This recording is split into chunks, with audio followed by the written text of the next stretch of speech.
and I'm just gonna get on with it, even though my shoulder's kind of bothering me too. But I wanted to cut this video right now when I had the chance. I got all these ideas in my head. I've been thinking lately about ways that you could execute the old school swing that we talk about in Hitting Secrets from Baseball's Graveyard, and more recently in Landing Safeties. All that we post on smallballsuccess.com is about how guys who are a little shorter than average and who are being left behind in today's game can find ways to get back into the game and even outcompete fellas with bigger body types than they have. So I've been trying to sell those who see these videos perhaps on the old swing, where you go right straight down into the ball, probably with, if you can find a big bat, it helps to spread your hands a little bit. You use that parallel reverse motion, top hand levering the bat in, top hand driving it down and forward. And it helps, really you have to shift your weight 100% if you're going to have a level swing. You go slightly down into the ball center, put some good crisp backspin on it, but you're not popping it up because it is essentially a level swing. So you got to get on that front foot somewhat. I have been suggesting that you might try drifting forward a little bit with the front foot, with the back foot, as crazy as that seems, and almost as though you're going to drag a bunt, and then you can essentially get into a Ty Cobb position. I know this doesn't mean much to most of you, but I've studied Ty Cobb for years. He had the funkiest looking setup when he was waiting on the pitch, but by the time he got ready to hit, he would really be in this is a Ty Cobb position that I'm kind of sneaking into here. I was talking the other day in another video about how I noticed that some of my demonstration swings are having me come too much forward. I'm not trying to swing that much down on the ball and come that much forward. I'm trying to still have a pretty level swing, and I really need to get my bottom hand out in order to keep from, doing that swing where I'm almost swinging down into the ground. I'm trying to stay back more, but when I just say to myself, stay back, it doesn't necessarily help my body figure out what it needs to do. In fact, it might, when you're getting information like that from a coach, or you're trying to make yourself do this one thing that doesn't look good on the videos in baseball, it can even lead you to injure yourself. It probably, I don't think it had anything to do with my shoulder problem, but it can make you pull something when you're just saying, oh, I need to stay back more.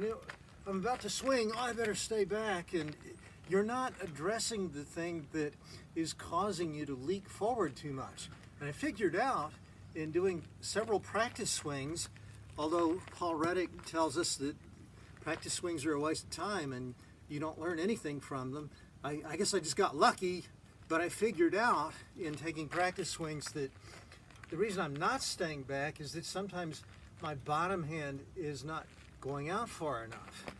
So that's one thing that I wanted to cover in this video. I'm coming forward, and I'm really trying hard to bring that top hand out farther, and that's going to make me stay back more. Why is that important? Because that's, again, the parallel reverse motion. I've got to get that hand out so I can have it pull the lever of the handle down, and then my top hand's driving through. This old school swing puts so much of a premium on your hand motion.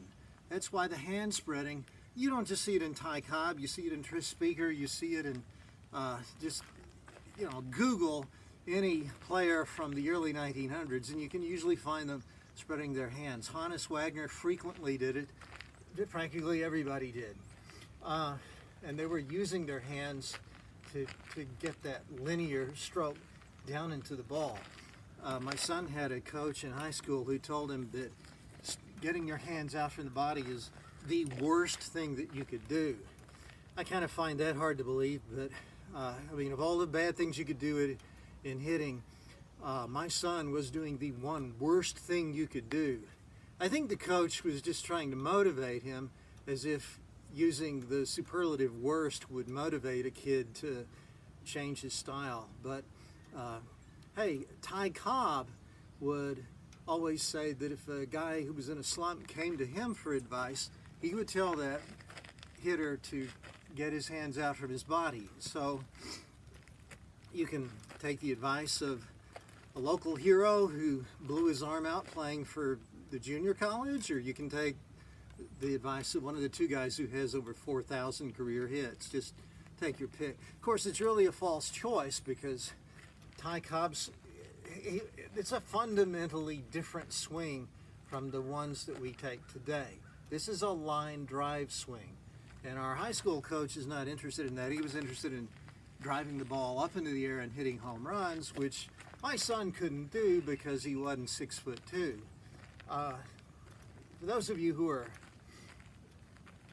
trying to figure this out in some way that works for you, the little shuffle here, where you creep up as if you're going to drag a bunt, that's kind of like graduate school, and that actually takes a lot of work, I find, to develop to perfection. The other option that I've suggested is just setting up like this, and then you lift your foot up with the bat and maybe do a little squish the bug with your forward toe to delay your swing a little bit so you can time the ball perfectly.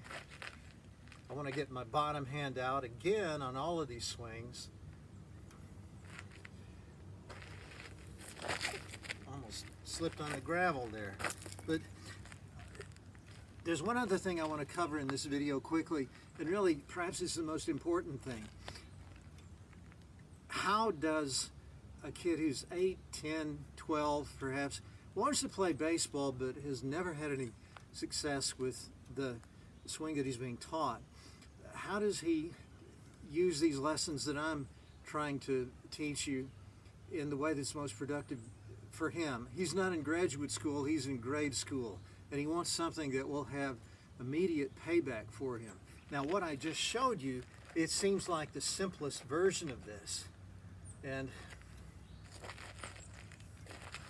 I guess in a way it is. It's got fewer moving parts, but I like combining the thing there with the mobile back foot.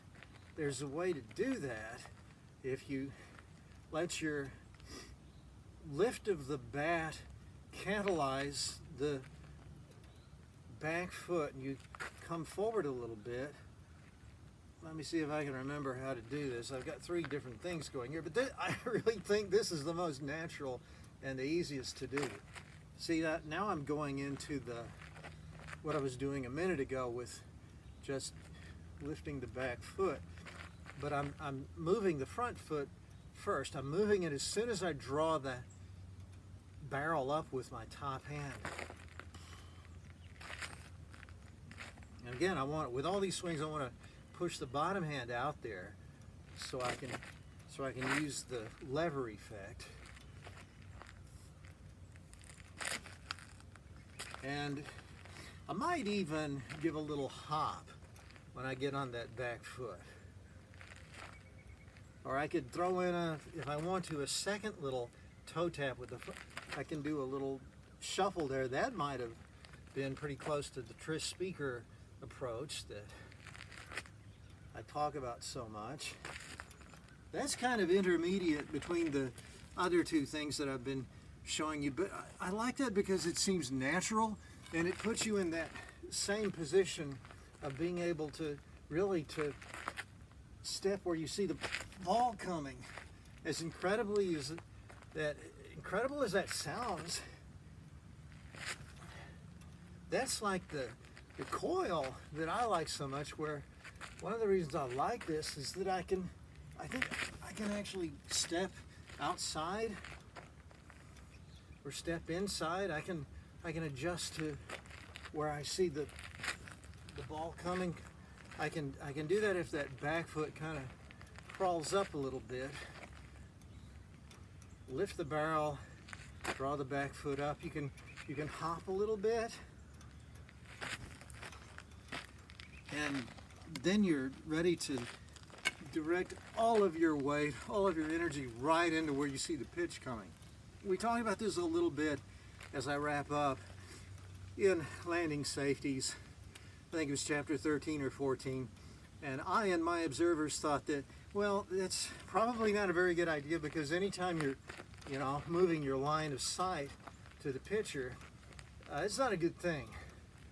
You can do this fairly steadily, but even as modest a hop as that could disrupt your line of sight to the pitch. I don't think you need to worry about that, though, if you do this soon enough. It's like a hitch. If you're doing this as soon as you see the pitcher's hands part, as soon as you see those hands break, you get ready. See, you're going to hold this a while, too. And just do it early enough. You're not doing this, you're not giving the hop for heaven's sake, when the ball is in the air. You might as well just sit down anyway if you're going to be that late. But you're making that move as soon as you see him start to deliver the pitch. And once you get in that position,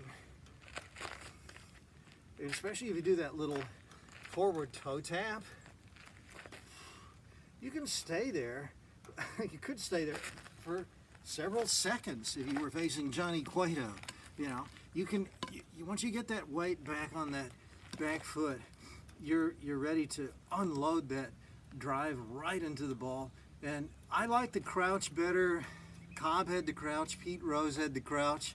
I like the crouch better just because I think you can hit to the opposite field better, and you can stay a little smoother, more level into the ball. But this is what I'm teaching right now. I think is just easier for a novice. Then you can probably potentially hit more of those home runs too, because you're staying more upright. So if you're interested in giving this a try, try that.